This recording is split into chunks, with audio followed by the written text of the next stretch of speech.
Today's noisy digital-first world is a challenging one for business owners. How do you get more people to know you, trust you, and to respect your brand? How do you stay front of mind with your target audience, as well as talked about in a positive way in the marketplace? The answer is public relations, but not as you know it. Get ready to unlock the potential of your business through the power of PR, content, and digital communications. Get ready to become your own PR machine. G'day, welcome back to the Become Your Own PR Machine. Become a PR machine and get out and build more visibility and trust and influence for your business and personal brand. My name is Trevor Young and got a great guest today in this virtual studio. His name is Andrés Lopez Varela, and he is a marketing strategy consultant, speaker, and the former general manager of one of the biggest content marketing agencies in Australia. Andrés, welcome to the show. How's life treating you at the moment? Hello, Trevor. How are you? I'm so happy to be here. Thanks for asking me on. Life is treating me pretty well. The sun is shining where I am. It's a Friday. Not that matters to people that are listening, but it is a beautiful day, and I'm here having a chat with you. So things are pretty good. Excellent. Let's kick off with a little bit of a thumbnail sketch. We're going to be talking today about owned media and why it's so foundational to a company or your business's digital communications and PR. But why don't you give us a thumbnail sketch of you, paint us a little bit of a picture for a bit of a context so we know your breadth of skills, experience, expertise, knowledge, and wisdom. Well, wisdom. Wow. Okay. No pressure at all there. But there is some wisdom, I guess, gathered over the years, whether intentionally or otherwise. I've been working in, different marketing disciplines for a long time now, almost 2 decades. And I have sort of, been very fortunate to be able to touch different parts of the marketing spectrum or of your Marcom's pyramid, as you showed, Trevor. Everything from public relations to influencer relations to a paid search to email marketing to content marketing, content production, digital, like social media. A little bit of everything, actually. And initially I'd started as an accident in terms of the kind of work that I was doing, mainly because I was easily bored, right? So I like to try different things every few years, although I did have the good fortune of working in places where I had the opportunity to reinvent myself a little bit every few years, try something different. So that was very gratifying. However, as I got through my career, I realized that actually that was a very beneficial way for me to, quote unquote, do marketing, in the sense that it was more important to find the right approach to create the right outcome rather than be obsessed or kind of enslaved to a particular process or a particular discipline. And so the combination of skills then became really interesting to me, because it was like I could sort of, reach into my medicine cabinet, so to speak, and then pull out the right kind of, solutions and, potions and salves and, things for whatever ailed, the brands and the clients that I've been working for. So that's really, over time, led me to leading, Storiation, one of Australia's longest established content agencies, and also, working there to kind of expand the sort of services and work that we did with clients. And, everything, from like a lot of data-driven content strategy, data-driven measurement, data-driven optimization, through different kinds of content production for different sort of channels, and everything from, TikTok videos to magazines, but really with a focus on building people's audiences. That's really kind of where I've sort of, arrived, if you like. I've always said that, at Storiation and myself, we're in the audience building business. We want to create sort of engaged, I'm really passionate about creating those engaged, connected audiences between people and brands. So then when the brand needs to obviously at some point ask them to do something commercialized in some way down the track, you have far more kind of willing participants in that process. So audience building is the name of the game for me at this point in my life. Well, I think it is for most businesses as well, really. The businesses you work for through the agency that you worked at, they were quite big brands, but I know that you've done them for smaller brands and startups and, in various different industries. And the nuances of each industry change, but a lot of the basics don't change, do they? And we'll get into 100%. Those basics shortly. I just also want to highlight that, your interesting mix of skills. You did start off in public relations and probably reasonably traditional public relations, but quickly moved into the content and digital communications side of PR. And that's allowed you to, have that broad spread and see things from, an editorial standpoint, organic, which a lot of PR people do, but you've been in it from kind of the content side from the early days of it, the nascent days of content marketing, I guess. And so you're now probably more marketing than traditional PR. But as we talk about here on the show, my version of PR is not traditional anyway. So, correct. Yeah.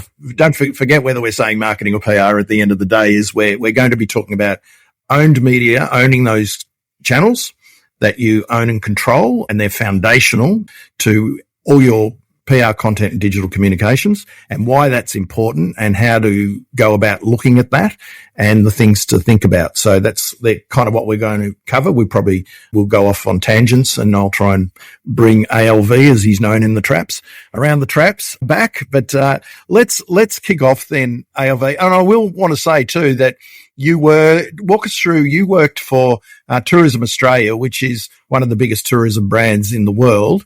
Pump your tires up here, mate, because it was, it's no mean feat to be the global content boss or the global content editor. At Tourism Australia for 3 years. And, it was a wonderful, exceptional, brand to work on, to contribute to. And I used to say to people, it's the closest thing I think you can come to national, like, military service without actually being in the military is to work for your country's tourism organization. And the work that I did there was very big and broad in scale and scope. It was managing content across like 15 different markets around the world in many different languages for lots of different, digital channels primarily, but also it was really about sort of, creating a lot of value, I think, for the audience. It was sort of my first dip into the sort of quote unquote content marketing or branded content space of really sort of, owning your own audiences and your own channels very strongly with content and putting that at kind of at the center of your strategy. So, I was very, very fortunate, discovered an unexpected love of wombats and there's so many fun facts about wombats. I'm still waiting for someone to invite me onto a podcast about wombats so I can share all my useless fun facts about them. I was at National Geographic talking. That's it. Yeah. I wish. Are you kidding, TY? Can I organise that? Let me see. And I guess working for the peak tourism brand in the country and one of the strongest tourism brands in the world. It's a high interest category, and probably the challenge is there's no shortage of stories to tell. No shortage. I suppose then the challenge is what to do. You've got an embarrassment of riches, and so strategy has to play a role there. You can't, if you try to do everything, well, you couldn't. There's too much to do. It's probably one of the most strategic content gigs out there.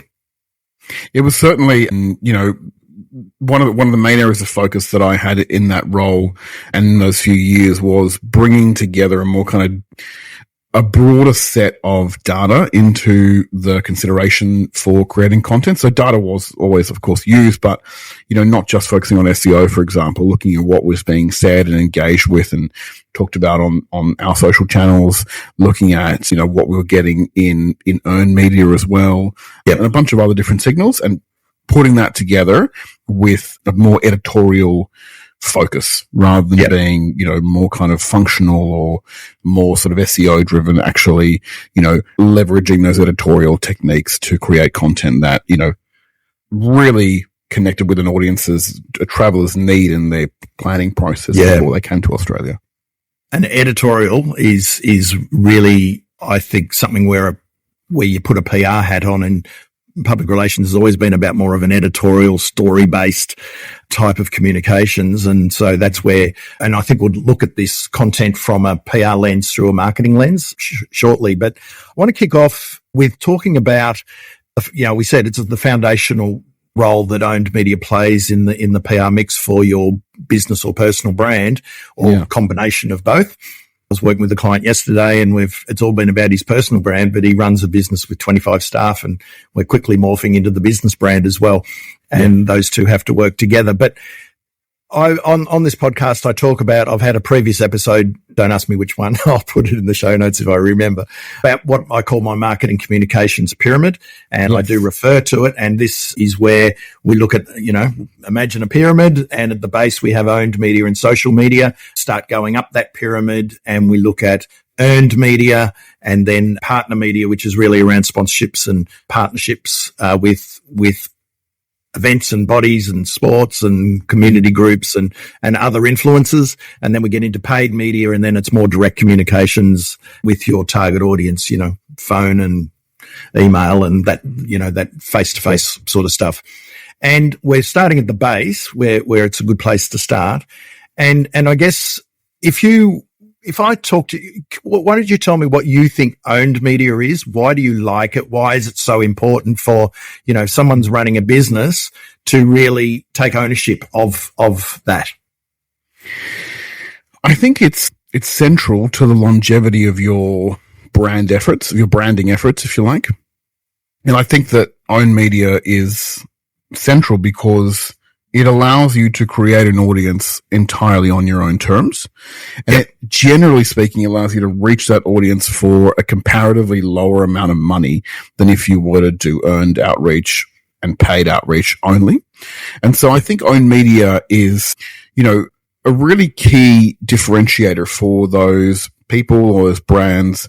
Doing that well is a real differentiator for those brands and people who don't perhaps, have gajillion-dollar budgets. But even if you do have gajillion-dollar budgets, it's still a very good investment, because over time you want to reduce the amount of money that you're spending rather than increasing it, so it sort of makes sense from that point of view. And also it allows you to really build credible authority on topics that are in that kind of Venn diagram overlap space between what's important to you and what you're an expert on and what the audience is interested in and what their subject matter of interest is. So that little Venn diagram overlap is where your own media can really take charge, if you like, and it gives you the opportunity to also kind of do some things that maybe experiment with some things that maybe, in other channels and other formats might seem, too risky or too, unlikely to deliver a return, because that own media is a safer space. And frankly, you can be a little bit more, directional with how you do it rather than sort of being too broad and too scattergun. So own media, and really, when I think of own media, I really think of your owned audience. To me, that's really the crux of it, is building an audience that you can speak to on channels that you own, in mediums and formats that you own, whether that's digital or offline, and using those channels as the central, like the number one cab off the rank, rather than, always paying for an ad first, or always doing a media release first, or always doing a sponsorship first. All those things are important, right? They all exist in the mix. But the owned media, the owned audience stuff is foundational if you want this to last for the long term as well. The anchor of your digital communications and therefore your marketing.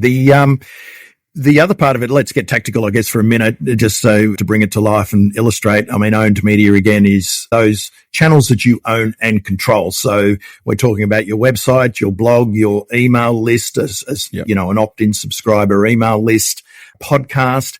Look, I do say YouTube because it's the videos that you put on your own and control, and you don't necessarily control YouTube, but those videos you can put on your website using a different player, even if you didn't use YouTube. So YouTube to me is just a shortcut to say your video channel, and events owned media.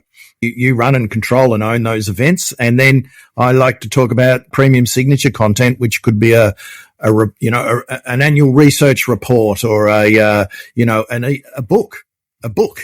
Book is owned media as well, So there is the longer running series of things, which would be a podcast or a live stream show or a video channel. And then you get your one-off pieces of owned media. Any others I've missed? No, I think that sounds pretty good, mate. I think it's important for people to realize that it's not just email and website, because I think that's often what people think. Events are a really good example of something that's owned, and, all these things have a different level of effort. But I think, the important thing is that they all things that you can tap into as much as you want, as much as you need, without, having to depend too much on other parties for it. That's it. You don't want to, the old saying has been around for 10 years. You don't want to build your asset, which your content is an asset on rented land, which is rented digital land. If you build your audience on Facebook, and then Facebook can and absolutely does change the rules. We've seen that a lot of businesses really struggled when Facebook did change the rules, and we've seen Twitter change the rules, and LinkedIn's now, screwed down organic reach like incredibly. So, you don't want to risk having all your audience on a social media channel. You want to use social to amplify your voice and get your content out there, but the goal is to bring them back to your owned channels. So I often talk about with owned media, like, we've just done a spread of them, but having a destination show, which I would call, this podcast a destination show, where it's an ongoing, it's almost like a sub brand and a backdoor into your business or your business and brand. You could do a video channel versus just putting videos up willy-nilly, or a live stream show, or an email newsletter, which we're seeing that's email newsletters are the hot new thing. What goes around comes around again. Right. What's your thinking of it? Should businesses be looking at a destination show? And what are some things that you've worked on in the past where it has been it's a magazine you've put out, or a mobile first magazine you can now put out as well, or you don't even have to, create a proper magazine to print it and send it out. I think that it's an important thing to work towards. I think for brands and for individuals, it might be difficult to pull it off if it's the first thing you're doing. And so I would say to people, it is important, super valuable. Maybe build up to it, like put it in your phase 2 or your phase 3, rather than sort of going over the blocks too hard and sort of, doing a podcast, with a weekly episode, or doing a monthly magazine, or doing a weekly newsletter. I think it's something that you need to ideally commit to and stick with in a very consistent, deliberate fashion. So absolutely be building towards it, but give it some thought and think about doing it in a way that's sustainable, because we're all excited about these things. I'm sure if we all started a podcast, and, a lot of us have probably, certainly you and I have started a few podcasts. If you go too hot too fast, you're going to flame out, right? And so after a month or 2 months of doing weekly episodes, you're like, oh God, this is too much. And actually maybe a monthly episode, even though less frequent, is better for you, right? So the important thing with these things is, as you say, TY, is to make them, appointment kind of viewing or listening or reading. Yep. And so in some ways you want to take your cues from publishers in that they're not publishing, every day or every week if they don't need to. They're publishing at the very minimum to keep the audience engaged, but also at the right level that they won't kind of flame out too quickly. So my opinion, like yours, is that these are really central and valuable pieces of your kind of content and own audience and your mix for your owned audience. Especially if you do something like high value, like if you do like an annual report, you might be like, oh, that's not enough. It's once a year. Well, that report, you can pull out a whole bunch of atomized content from that report for months and months and months. And so don't think of it as just the one drop, and then you can use it as a lead generating thing. You can recut it into sales and business development material, a whole bunch of different stuff. So definitely 100% aim for that. Look for a frequency and a cadence that is manageable for you and for your audience, and make sure that you're prepared for the long haul, because I think one of the saddest things is when someone starts up in that kind of thing, and then, it dies a sort of, sudden and like seismic death a few months in. Yeah. But I think you do need to pick a cadence. I mean, if you're going to do a podcast, yes, definitely pick a cadence. You definitely look and monthly. Sure. The only problem with monthly is, and I talk to my clients, look, get going. Maybe it's once a month, but at the end of the day is people who listen to podcasts and get into them, listen to a lot of podcasts. Yeah. And it's hard enough to get them onto your radar and to even subscribe to you. And if they go back and check your, on their iPhone, on their podcast app, and they check and you haven't put anything up for a while, you might fall off their radar. And that's in which case, problem. Maybe the podcast isn't the right format for you then, right? Maybe like choose one that you can do like more often. Yeah, but then there are ways to, and this is getting into how to get things done. I mean, it's the same with, blogging. Well, if we go back a while, the bloggers who built the big audiences in the early days blogged, they only had to blog once a week and they'd get an audience because not many people were doing it. Then it started to tighten up. The people who were blogging once and twice a day were building massive audiences. Today, that doesn't work. I remember there's a guy called Michael Hyatt who was one of the early, very popular bloggers in the leadership space. And he was blogging, I thought, pretty much every day, at least 5 days a week. And he put I remember this is probably 5 or 6 years ago, if not longer. And he put a survey out to his audience and said, how much do you want me to blog? He gave 3 options and the majority wanted 3 times a week. So I think he was rapt about that because that was 2 less that he had to do. Conventional wisdom with podcasting was always, do it once a week and don't go over 20 minutes and all of that sort of stuff. Yes. And then John Lee Dumas came out with Entrepreneur on Fire and did a daily because he said, I listen to them every day and I burn everyone out who just does it on a week. And he built a multi-million-dollar business off the back of it. So there's the rules are there to be broken. I think the way I look at it is I think you've got to find that cadence and it's got to be sustainable for you. Don't get a rush of blood to the head, just do it all and then walk away to that because that just doesn't help anyone. But I still think you got to push yourself a little bit. I'm working with a client and he's on fortnightly and, we brainstorm and but work out 6 months in advance what the topic's going to be. And I think it's the planning stages of it. Once you know who your audience is, what's the content mission of what you're trying to achieve. Again, don't worry about which modality but then start planning out the topics and that will fire you up a bit more to keep going. Absolutely. Absolutely. That's good advice. Yep. And so what are your preferences? What are you seeing people do? There's a couple of schools of thought on what you should do. So if we look at when I say modalities, I'm talking about audio, video, written, newsletters, blog, whatever.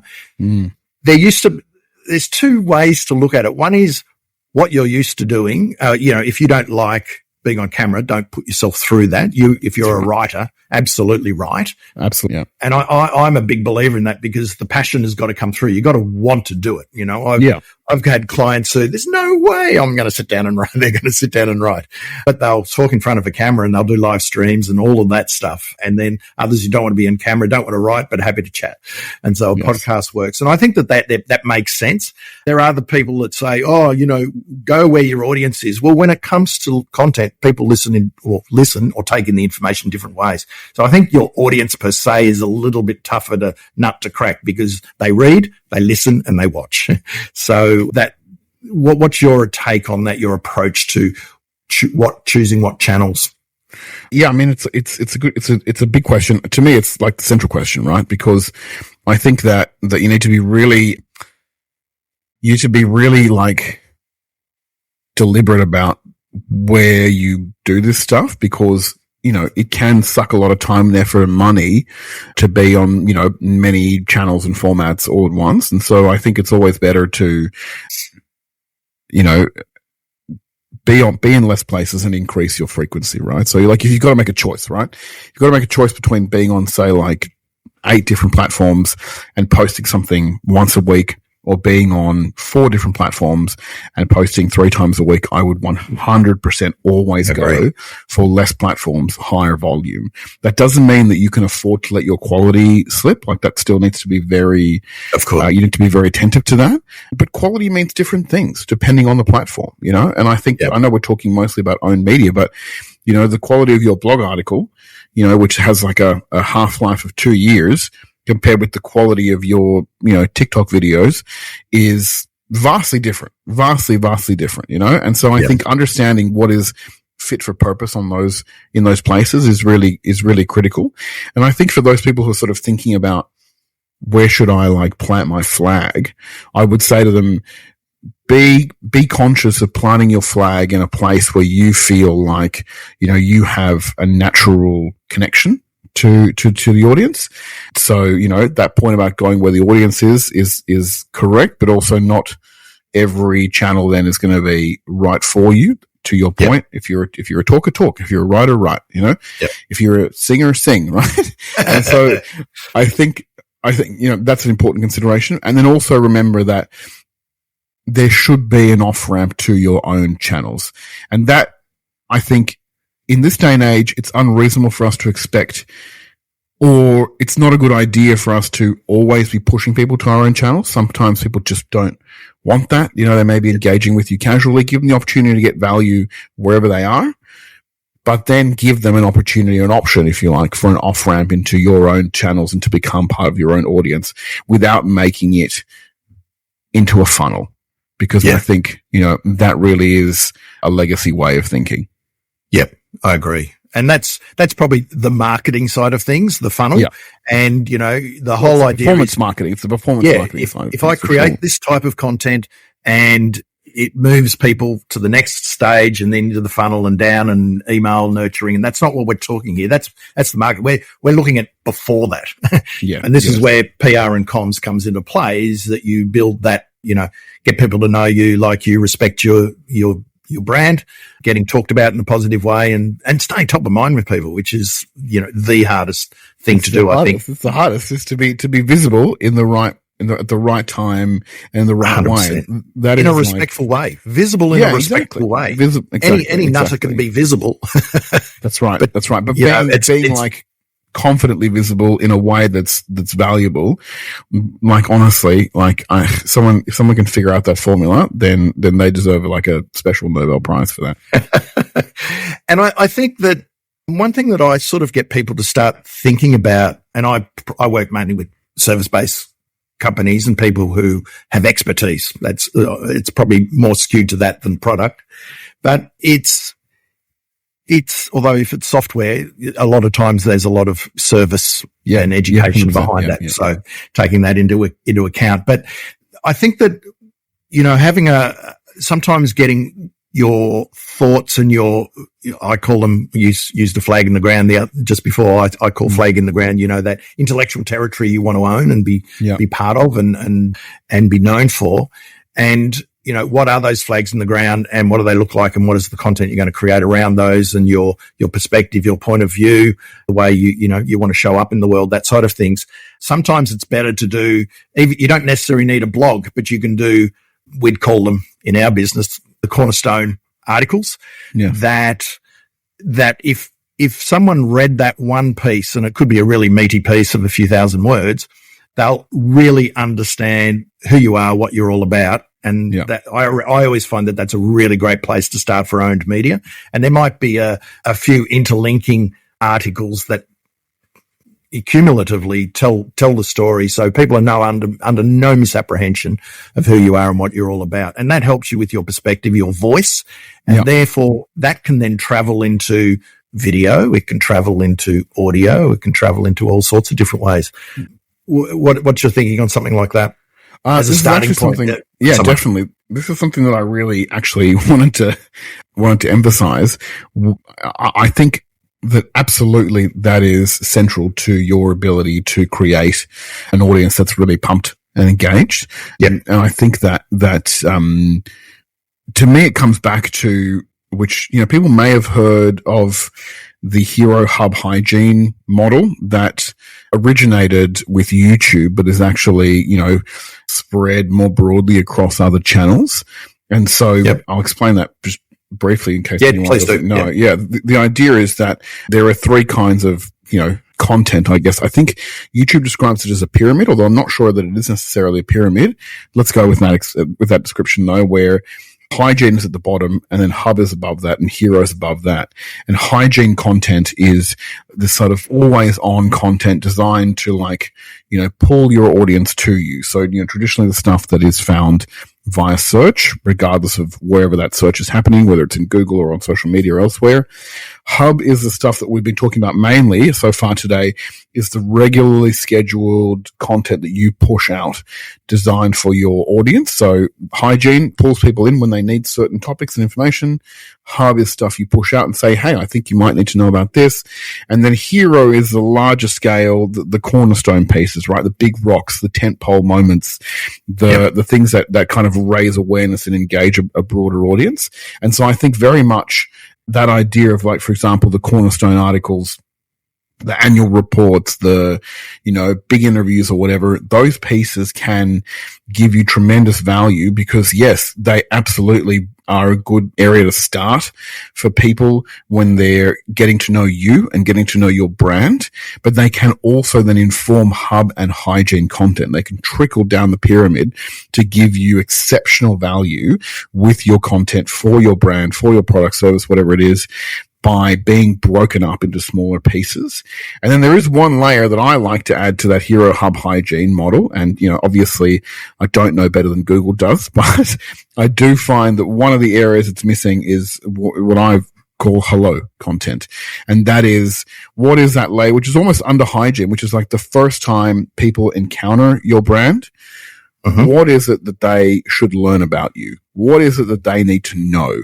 What are the areas, perspectives, intellectual territories, like you say, TY, that are sort of central to who you are and the work you do that will then signal to them if they should become a part of your audience?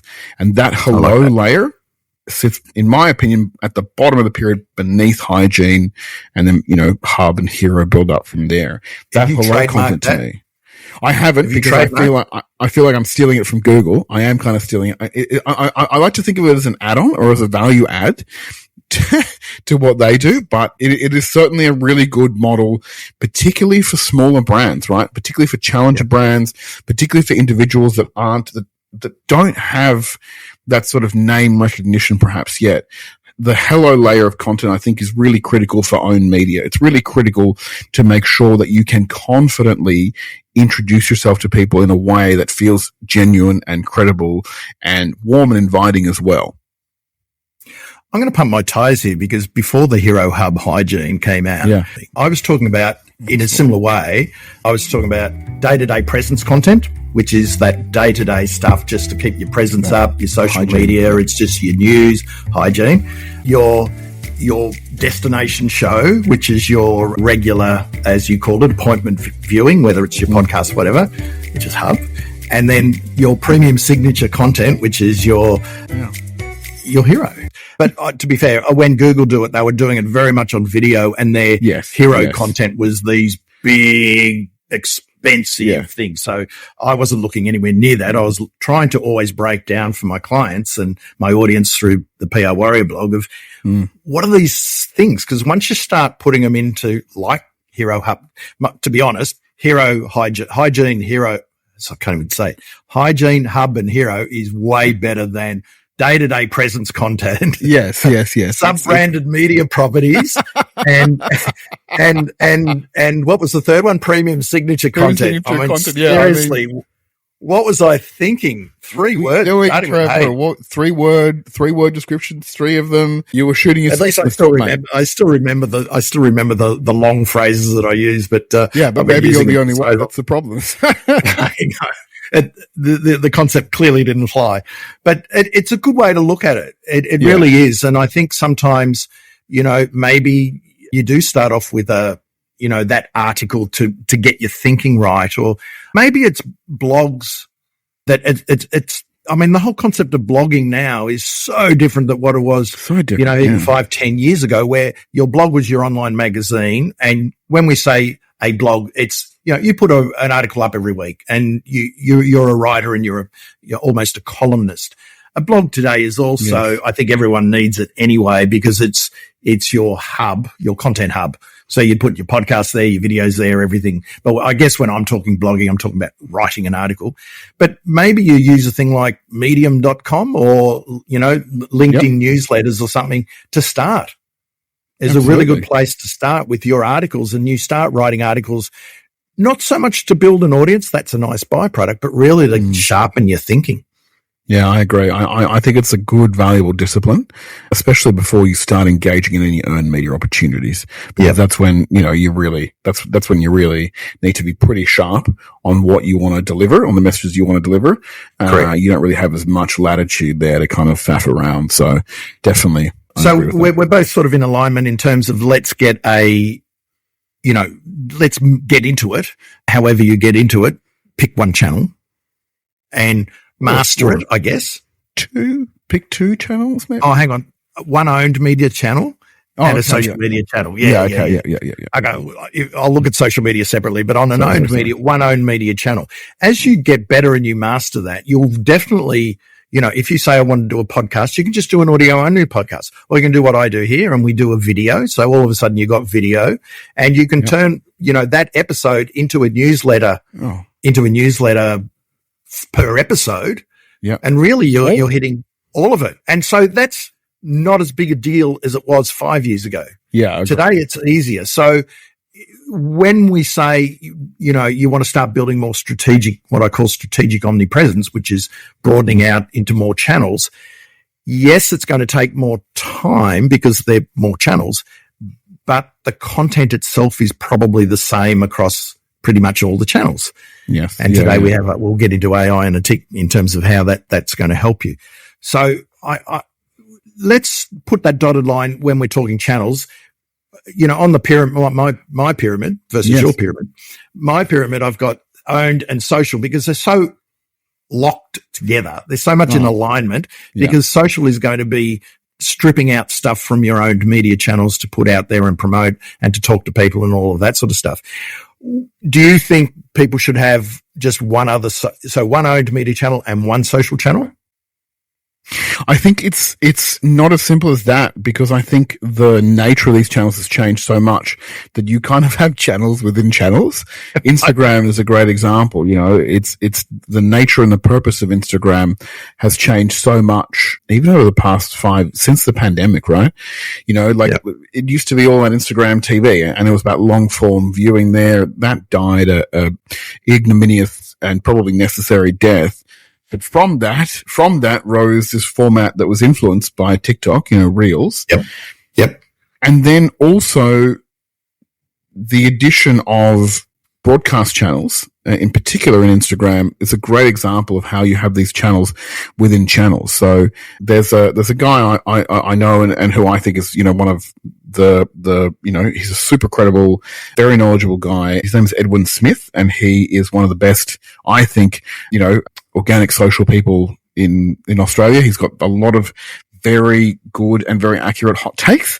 Yep. What topics?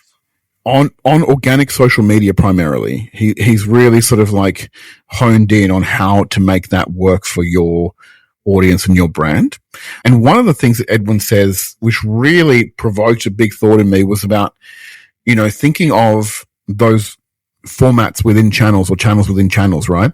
And what do you do on Instagram on your feed? What do you do on Instagram in your stories? What do you do for Reels? What do you do for messages? What do you do for the broadcast channel, right? And so using those different features and go, maybe my audience is just about stories. So maybe you dump a few things in the feed, but actually really you're focusing on the stories. Maybe the broadcast channel is perfect for your audience and the kind of content you have because it's a little bit deeper engagement, but it's still one way. So it's kind of brand safe as well. People aren't sort of, knocking you. Maybe they're giving you a double tap with a thumbs down at the most, right? So I think that when it comes to choosing that, and, I will give full credit to Edwin on this point. It's maybe thinking about those different options within there. LinkedIn's another great example, right? You've got the LinkedIn, you've got the feed, you've got the newsletter, articles less and less so, but audio events, groups in LinkedIn, so there are those different areas. So I think it's important not just to think of social media as feeds.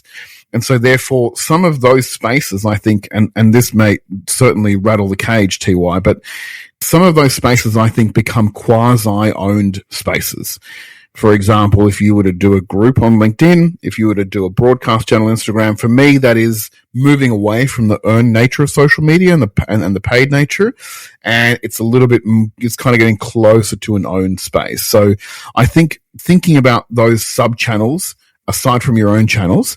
Because some people might be freaked out by doing video on Instagram, for example, but could they do a broadcast channel? 100%. It seems much more feasible and accessible for them. I love that.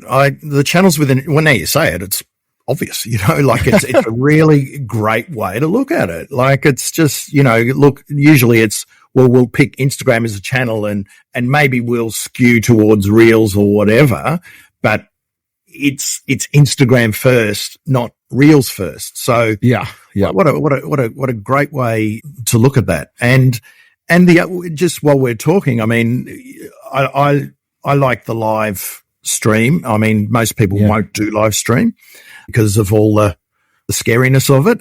You're live globally. You're live.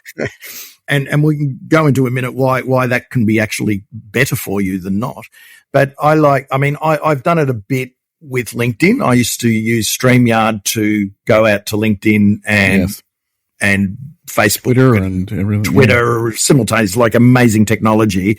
And then I'd take that interview and put it onto the podcast or onto YouTube.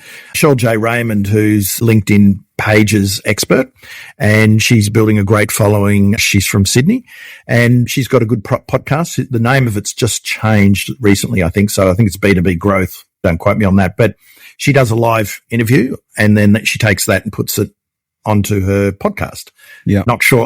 I'm pretty sure she probably puts it onto YouTube. But this is the way you can seamlessly go through that now, where you have that show, whether it's a live stream, whether it's a podcast we're doing like this, whether it's a video podcast, which a lot of the big guys are doing now, albeit they don't do it via, they do it in beautiful studios, Joe Rogans of this world.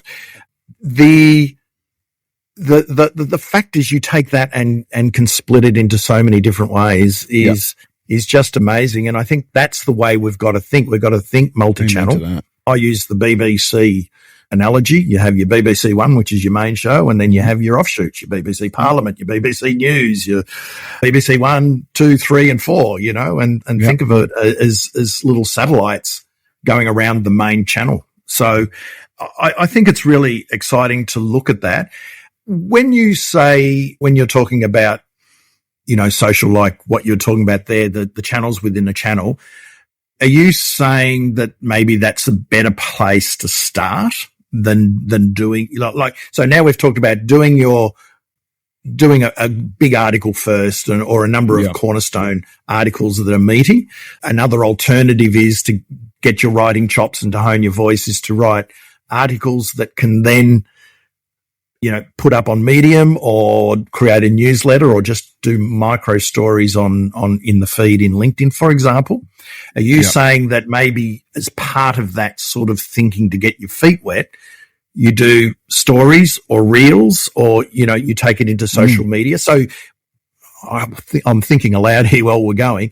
Yeah. Basically, your own media strategy might be social first.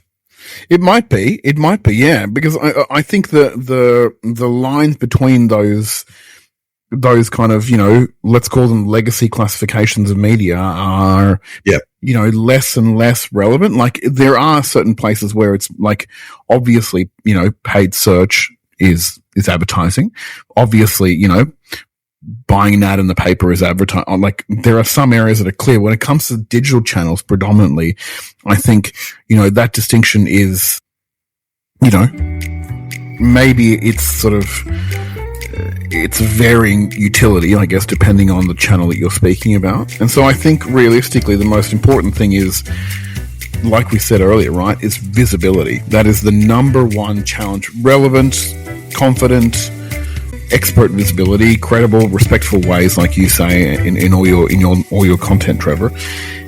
That's the number one thing, I think. That's the most important thing. And however you achieve that is fine. It's great. Especially when you're starting out. I think if you feel like maintaining a blog every week is kind of a giant impost, but maybe you can record like a little, 30-second video on your phone every day and put that on stories, maybe to you that feels more straightforward, then start there. I think importantly, don't make that your be all and end all. But if you want to get your feet wet, if you want to kind of try things out, if you want to understand what your voice is in particular, or if you want to launch a new product or a new service, it might appeal to a different audience and have a different DNA to the rest of some of your other stuff, then absolutely, think about doing that. Think about doing that in Instagram stories. Think about doing a LinkedIn newsletter. Think about doing, some TikTok videos. There are so many other formats there that you can kind of play with without necessarily having to commit to a cornerstone right away. And then from there, you might find something that's like, oh, this is what my audience likes. They really like this particular thread. That also feels natural and comfortable for me. And so I'm going to spin that into a weekly newsletter or something like that. Can I come up with a term, and you've heard it here first? Yeah, please. You ready? Breaking.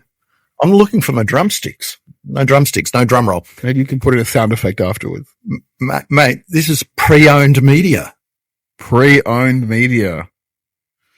Clap, clap, This is the things you do before you commit to your building your own media foundation. Yes. A little try before you buy. And it's not just, I'll just be on LinkedIn. It's not that.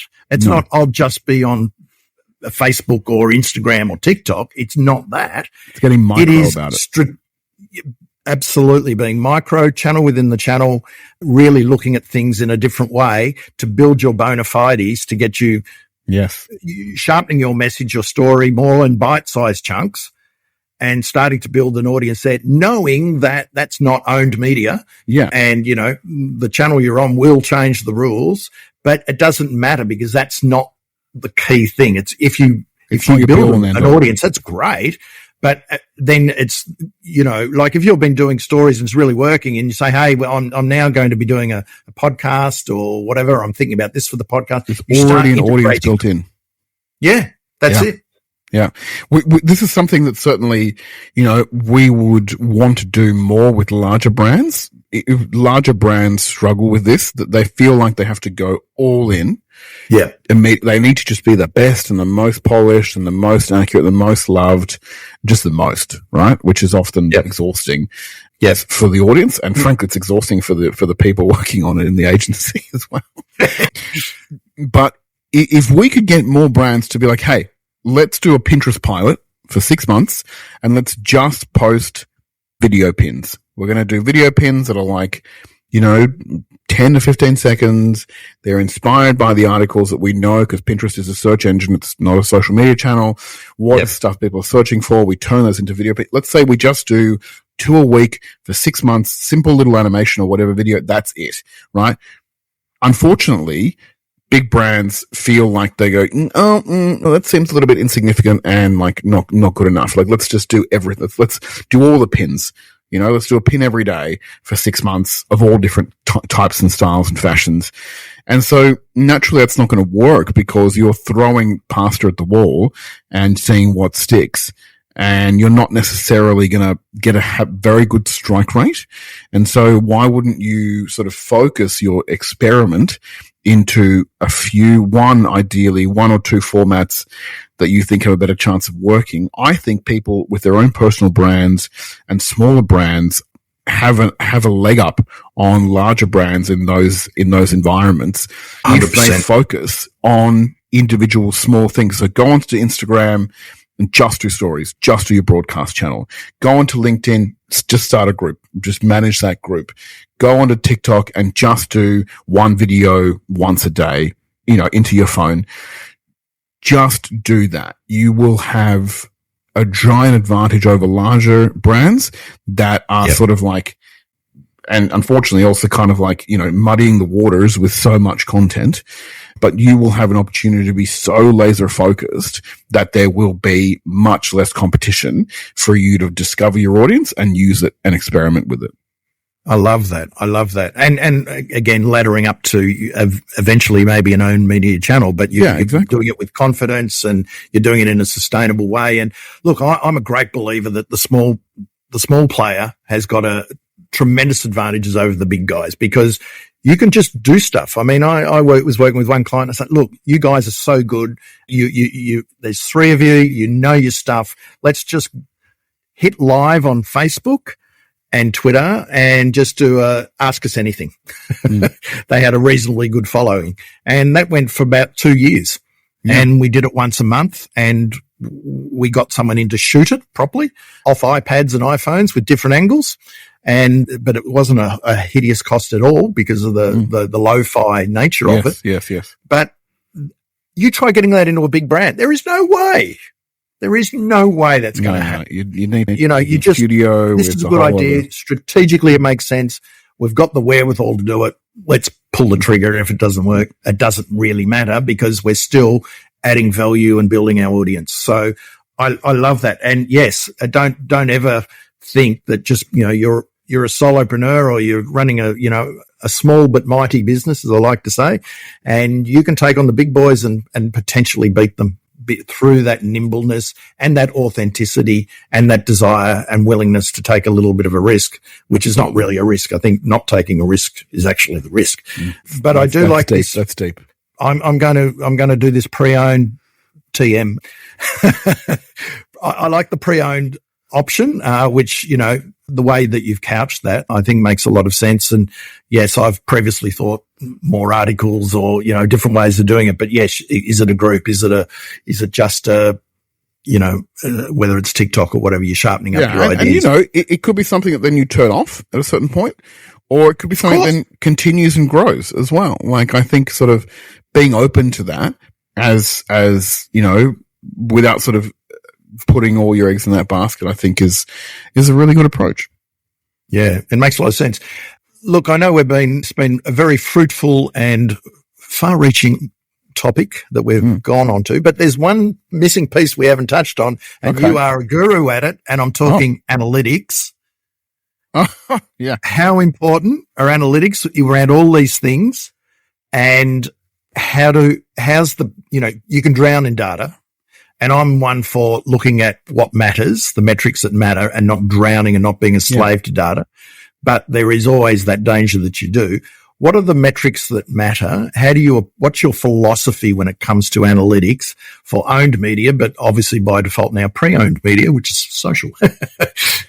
What a riveting question to finish on. People are going to fall asleep at this point, I think, TY. So we should put it in. We should have hidden it there in the middle, right? I mean, what's the phrase? Bring sexy back or make sexy back or something. You make analytics, the hottest topic on earth, mate. Very kind. I think there's two ways I think to use data, right? And I think, without sort of running into another hour conversation, I'll try and top and tail it. The first way is discovery. And I think that is where you do want to drown in data. And I think discovery is really critical for you to immerse yourself in all manner of data. And data can be not just what you see in your Google Analytics, not just what you see in your kind of, business manager, in your email analytics page. That is but a drop in the ocean, right? Because you're only measuring and looking at what your existing audience likes, not what your potential audience likes there. It can be search engine data. It can be looking at your competitors' social media profiles. What are people commenting on? What are they liking? Oh, this one got 55 likes. That one got 255 likes. It could be, interviewing your target audience, interviewing them and asking them a bunch of questions. It could be, like you said, like your example of the guy who was blogging 5 times a week, and then he asked the audience, what do you want? And they said, well, 3 is enough, mate. Data can take on many different forms, right? And so what you're saying is research before you get going to think about the topics and the approach and all of that? It could be before you get going or at some point in between where you need to clarify or answer a question. So for me, discovery is about drowning in data.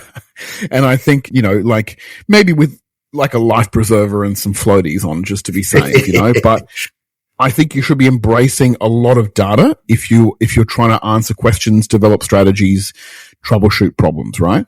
Where you want to be selective with data is around analysis, is around performance in particular.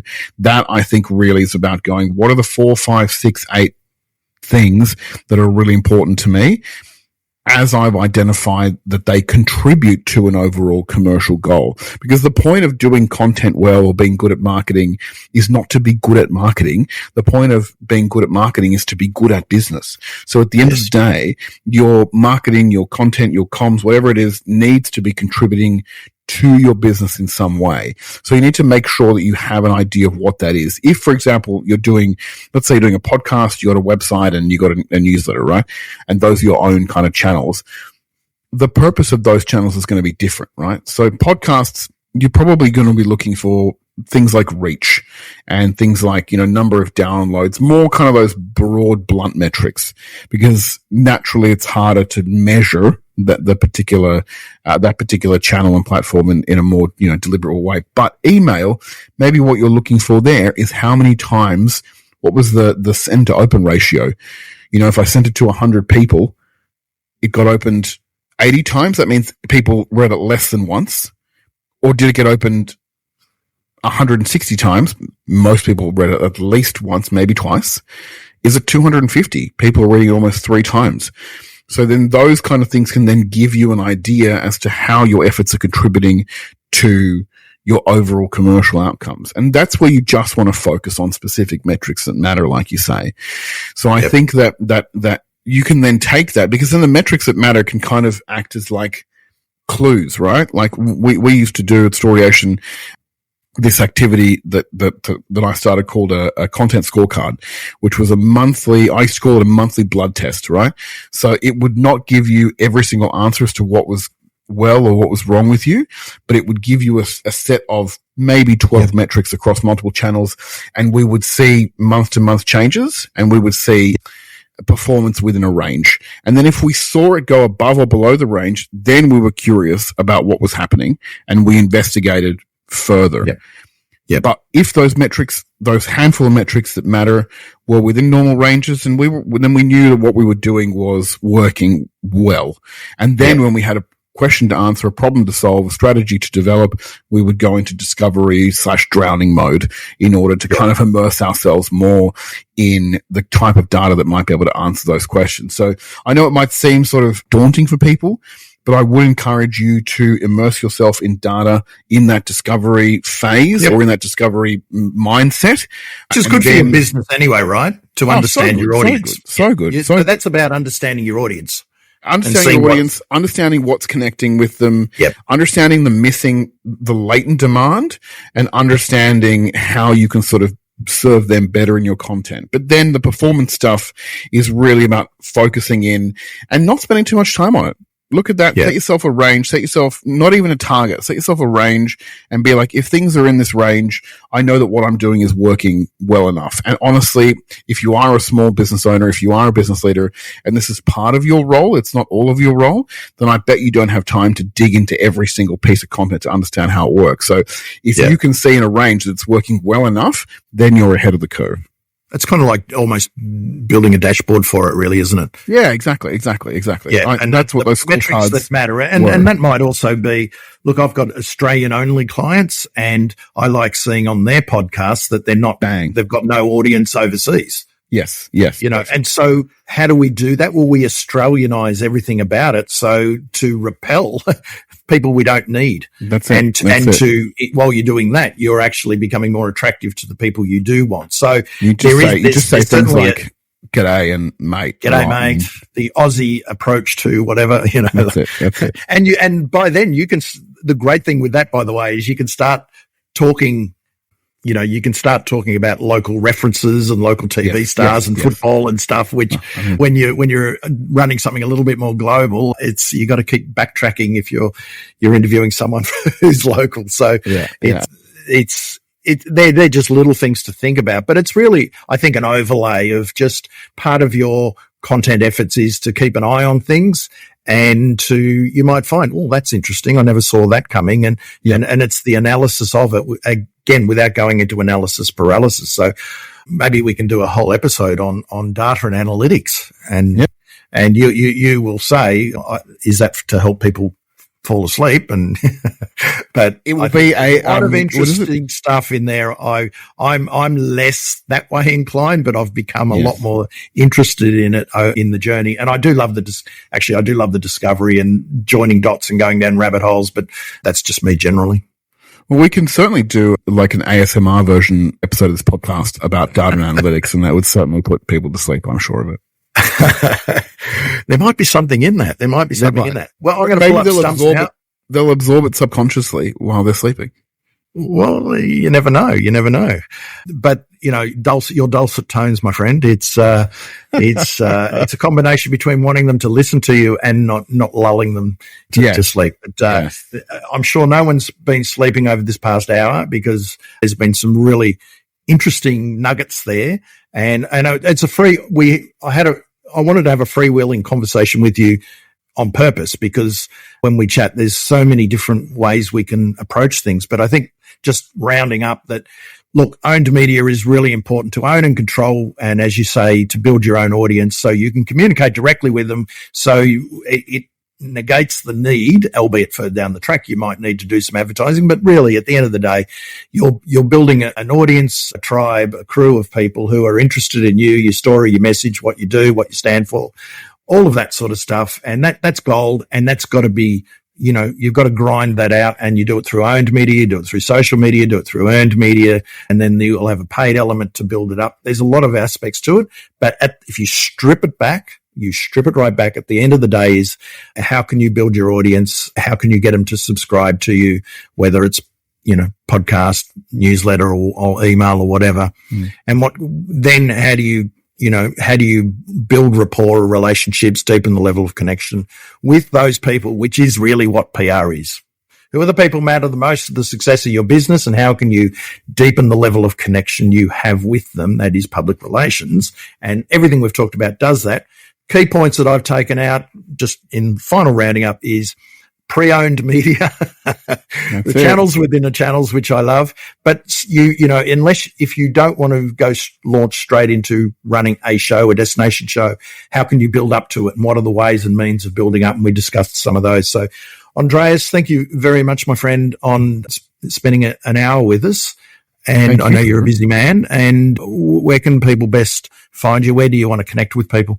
Well, I'm one of those people who's trying to make threads happen. So I would love to see you on Threads. You can find me at I am Hackjack. You can find me on LinkedIn, and also you can find me. I have a website which is www.lopez-varela.com. That's LOPEZ-VARELA.com. But let's make threads happen, guys. Let's do it. Yeah, you're on a hiding to nothing there, but okay. All right. Thank you very, very much. Thank you, Trevor.